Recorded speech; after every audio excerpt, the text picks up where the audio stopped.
Hi everyone, thanks for checking the video out. Steve Buzza here, a Buzz About Golf recap of my last event. So I played in the Eastern Championship run by the North Texas PGA at Cedar Crest Golf Club. So kind of South Dallas. We had to deal with rain delays, but I was mightily impressed with the course. The course had actually held a PGA Championship. I think Walter Hagen won it there in 1920, was it 1920 something?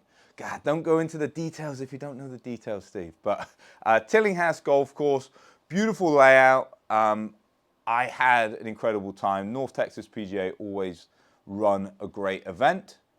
So like I say, today a little recap, how I feel like it went, where do I feel like my golf game is, what can you learn from my 2 rounds. So first things first, weather delays.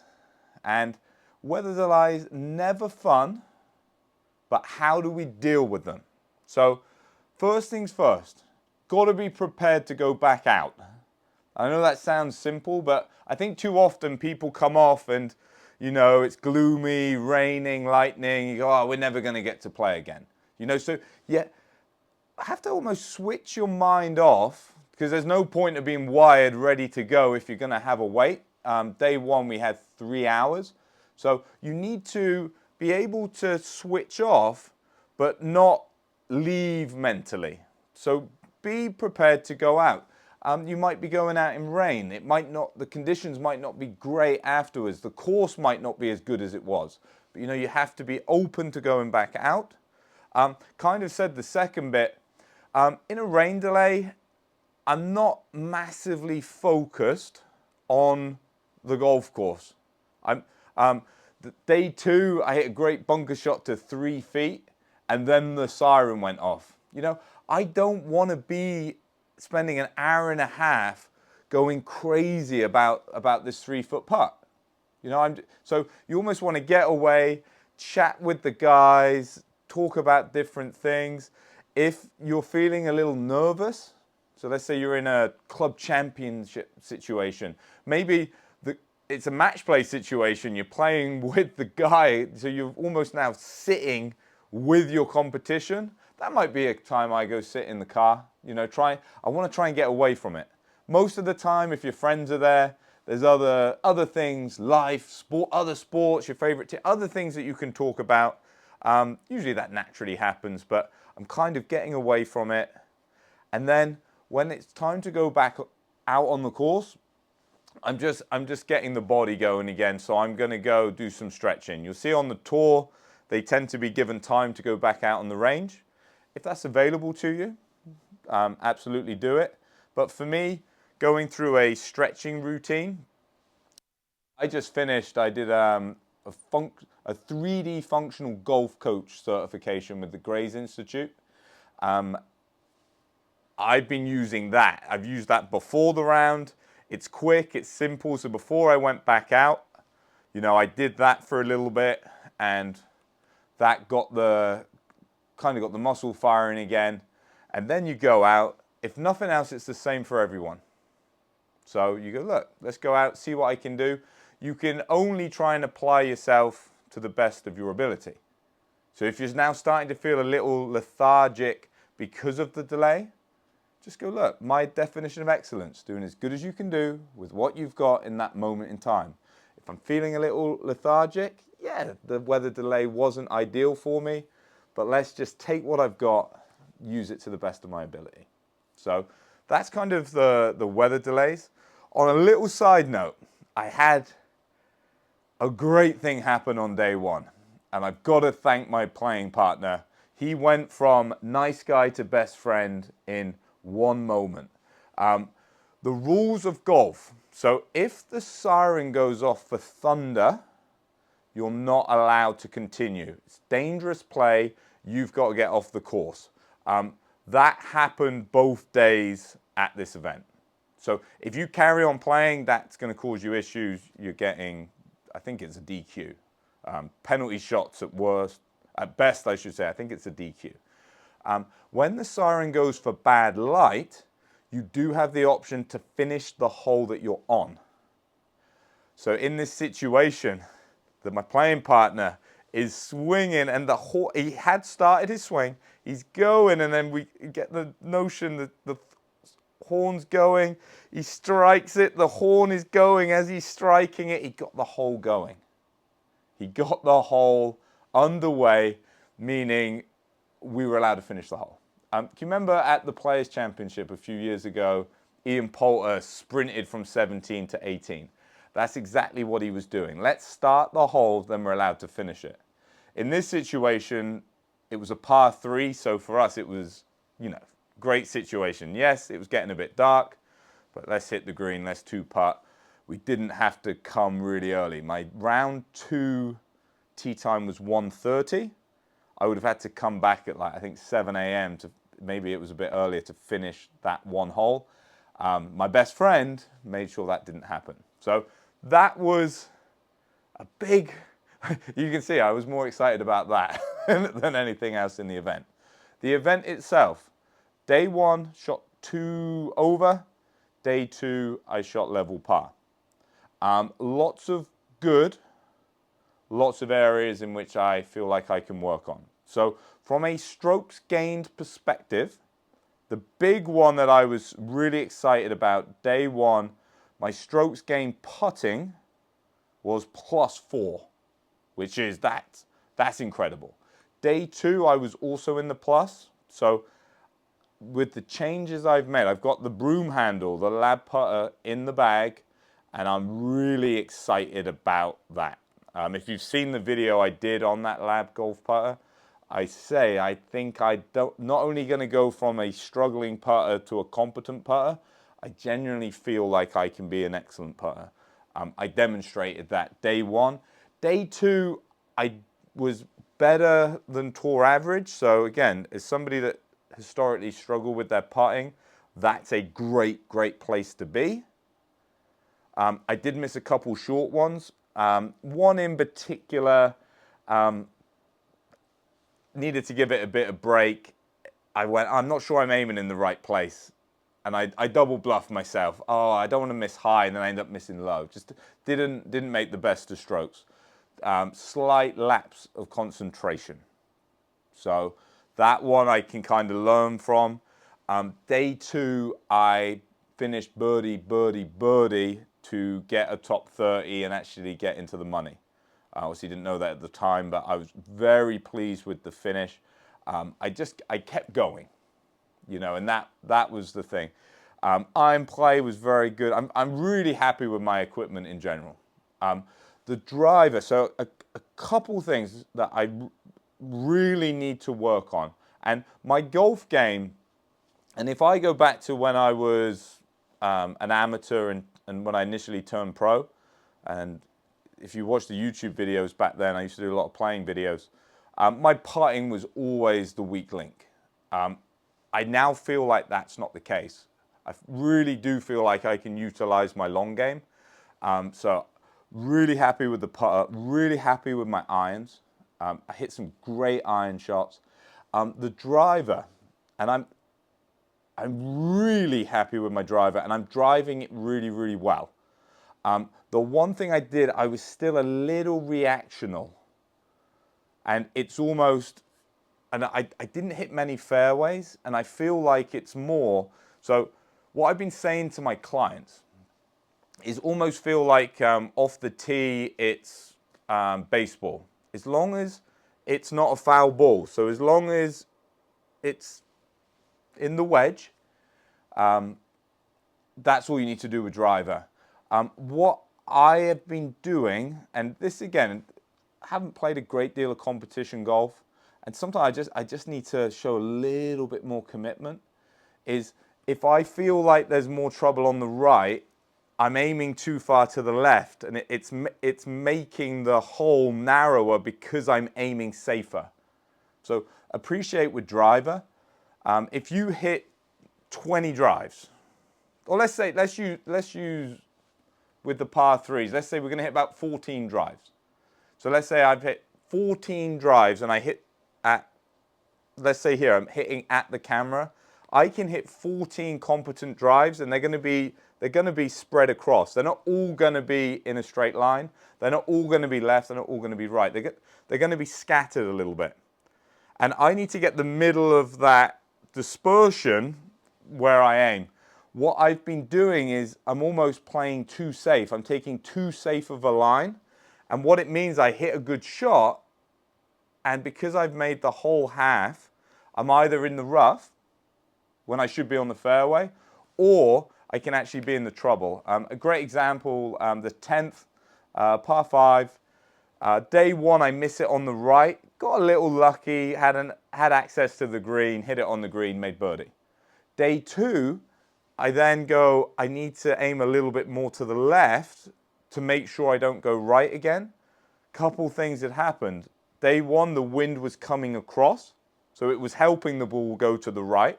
The wind had switched slightly, so it was actually more into. So there was no need for me to aim left. Plus, if you were going to choose which side to miss, it was probably better to miss on the right.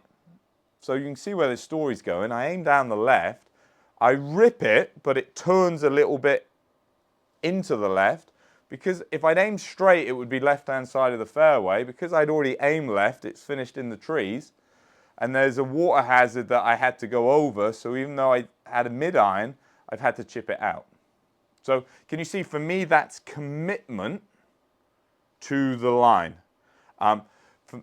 Decade, if you're serious about your golf and really trying to take your golf to the next level, I've been using golf metrics for inputting my stats. I think it's really simple.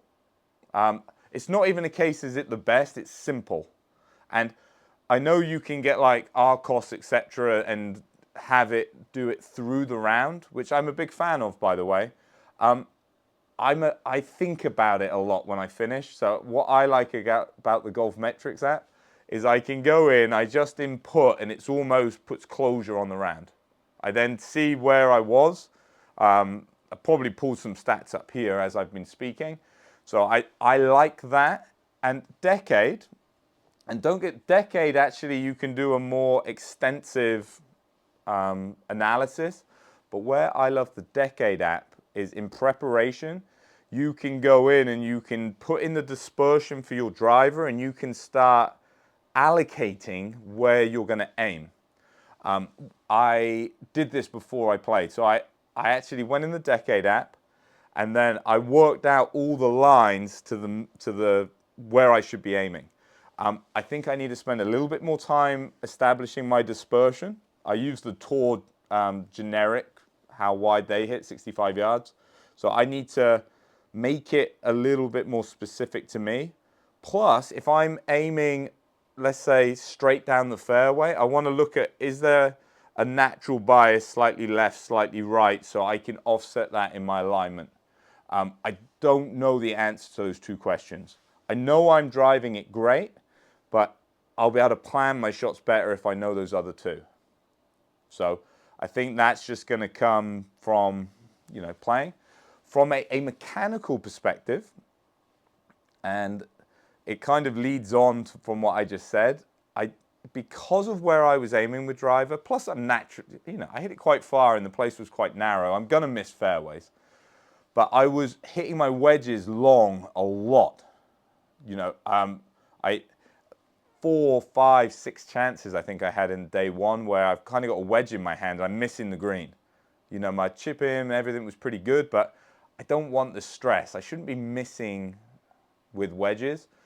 But I actually, I gave a lesson in between round 1 and round 2, so I was where I coach at Brook Hollow, and I actually hit some wedges from the rough versus the fairway and from the mat, and it turns out when I'm in the rough, I'm kind of digging a little bit to make sure I get the strike, and I think I'm getting a little bit of a flyer.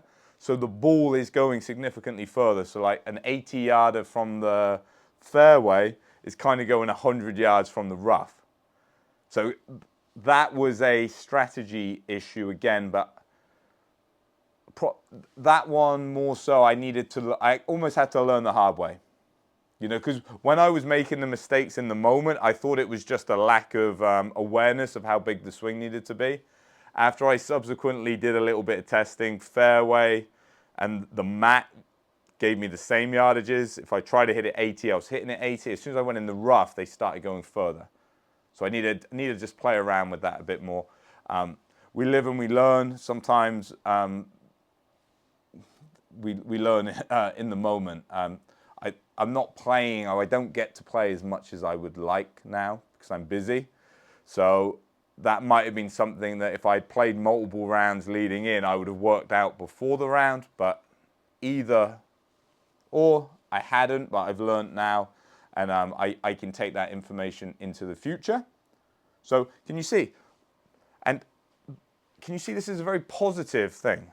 I was far away from the leader, by the way, was absolutely sensational. The score that he shot, absolutely sensational. So I'm 2 over total. I think he was like 12 under through 2 rounds. You know, that's sensational golf. So I've still got a big gap to fill. I'm being very positive, and can you see there's lots of opportunity? And I think a lot of people watching this, and a lot of people, even more, that aren't watching it. Why aren't you watching this? But what we don't realize is we've got opportunity, but then we are so hard on ourselves, we suppress the opportunity. So my self-talk, and it's never great.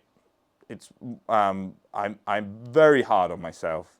The things I call myself on the course,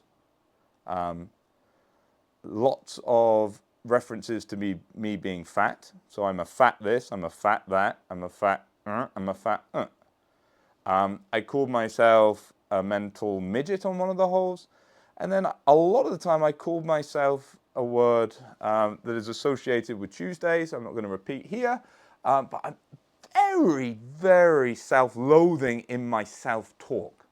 And I'm aware of it, which is, I suppose, is the only good news, but awareness and application are 2 very different things. So, and I know I've said this before, and I'm fortunate with my training as a coach. I started, and formally I was trained in biomechanics, but I've done lots in psychology. Even my biomechanics research was underpinned in psychological principles. I am an NLP master practitioner, so neuro-linguistic programming. So how the mind works, how it reacts in situations is something that I am very aware of. With my students, it's something that I'm pushing, and it's not something that naturally comes to me. I've mentioned my putting.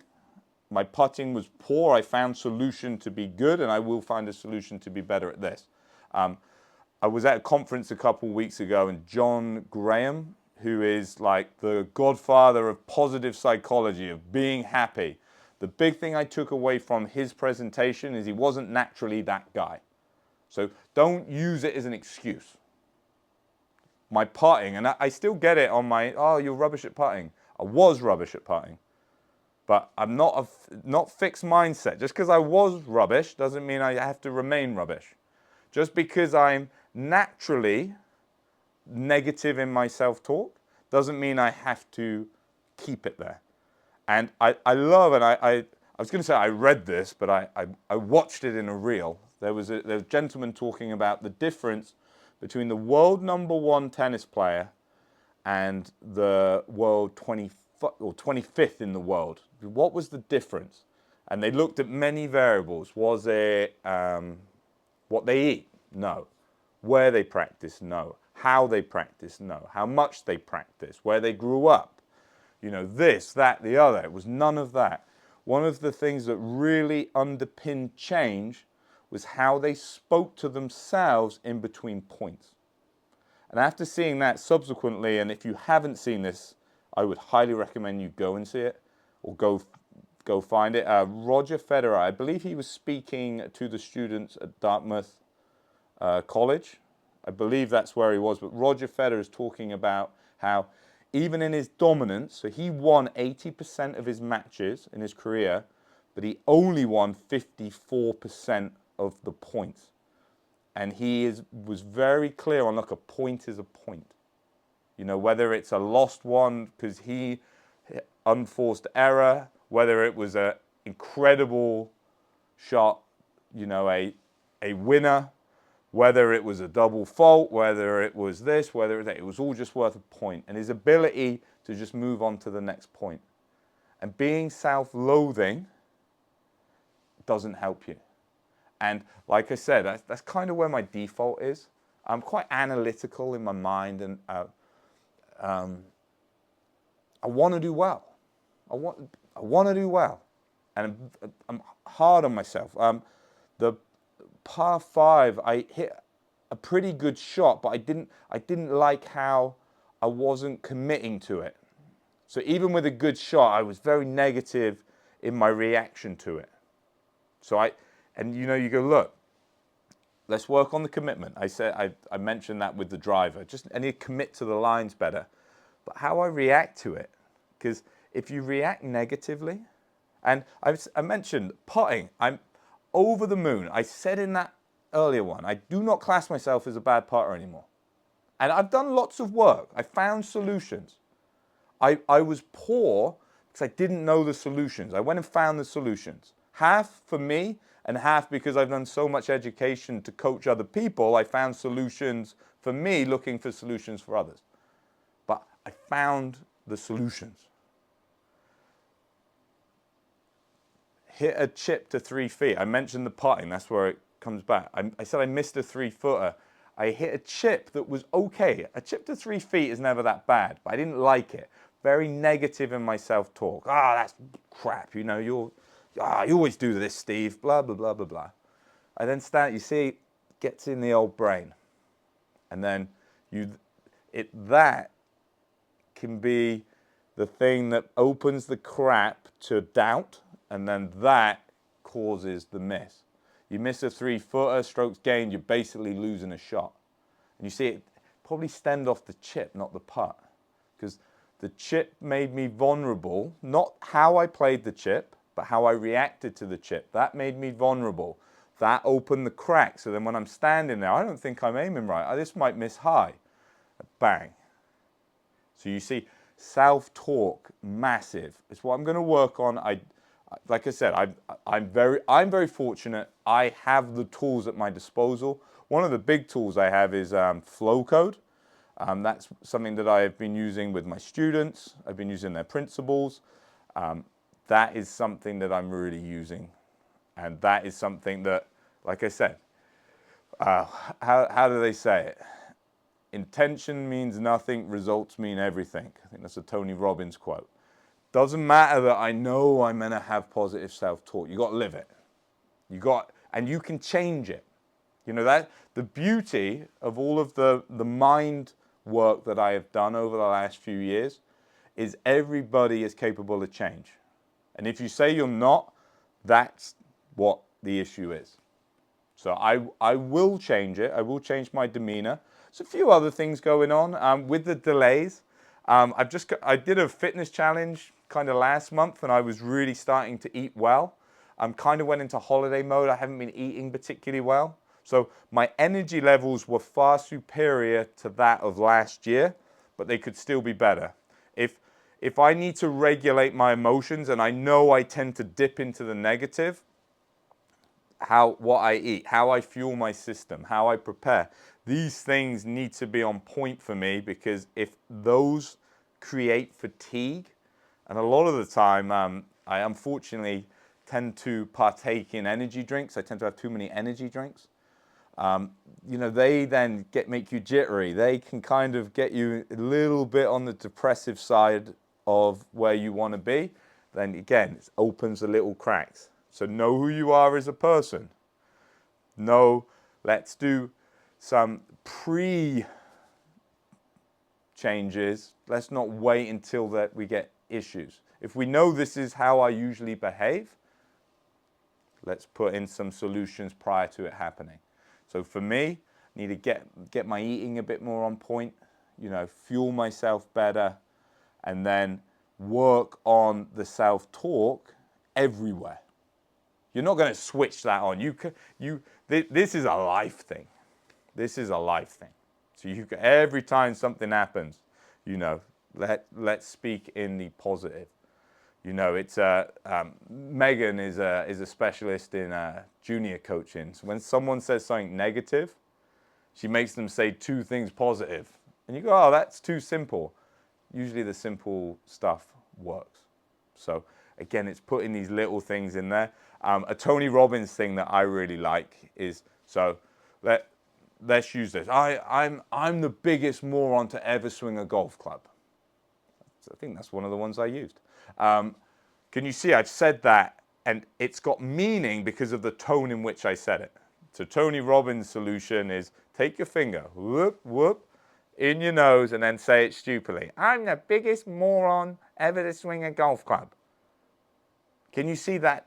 It's so ridiculous now. The meaning is being stripped from the comment. If you strip it of meaning, then you all of a sudden stop saying it. Because if that's how we react, there we go. Maybe you need somebody to be accountable to. So when you speak negatively to yourself, you need to text that person a positive thing about yourself. And you'll find doing that, because it's a little on the ridiculous side, you'll be surprised at how quickly you start to modify your behavior. But to conclude, I'm happy. I feel grateful that I was able to even compete.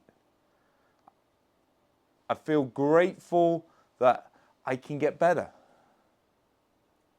I'm pleased I got paid, because if you don't get paid, you're technically not a professional golfer. So by getting paid, even though it was shillings above the entry fee, means I'm a professional golfer. There's opportunity. I've got more events coming up this year. Really excited about it. Trying to get that beautiful work-life balance. The self-talk, I'm saying it will improve my golf. Got to be positive. John Graham. I'm pretty sure it's John Graham. I got his book over here. Bear with. I'm saying it wrong. I'm saying it wrong. It's John Gordon. John Gordon. I've been saying it wrong. How embarrassing. But not going to be too negative. I was trying to be positive. This guy is the positive guy. Energy Bus. I really enjoyed this. He's got lots of books. But like I said, I saw him, and I like the fact that he was naturally a miserable bugger, just where my default is. But he made himself a happy chappy. That's what I am going to be doing soon. So I will be looking at his stuff. If you type in the wrong name, just type in Energy Bus, because then it will come up. But anyway, as always, thanks for watching. Get some comments down below. Are you negative as your default? Just write down, yes, that's me. And please appreciate, it's not where you default, it's where you want to go. Act and aim for where you want to be. We all start in different places. But the beauty is, whether it's, I was great at putting and I don't drive it well. I drive it well, but I can't putt. You go, look, not yet. The power of yet. We can find solutions to everything. I feel like I'm in a good starting place. Did I get the most out of my performance? No. Is there lots of room and opportunity to get better, which is available to me in the very short term? Absolutely. So, thanks for watching. Stay happy, stay safe. Hope to catch you soon.